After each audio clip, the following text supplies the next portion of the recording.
虜になってしまえばきっとこの夏は充実するのもっと噂 Ako si John Paul, handang magbigay ng 10 piso basta makahawak lang ako sa soso mo!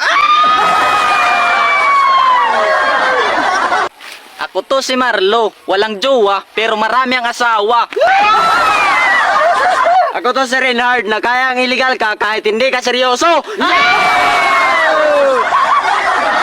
Ako to si Remark, na kayang tiisin ang sakit basta iparamdam mo lang ang iyong anghit.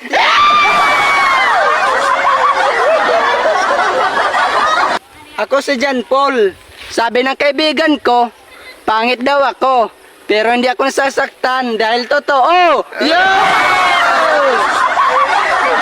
Ako to si Marlo, hindi man gwapo pero handang magpakatotoo para sa'yo.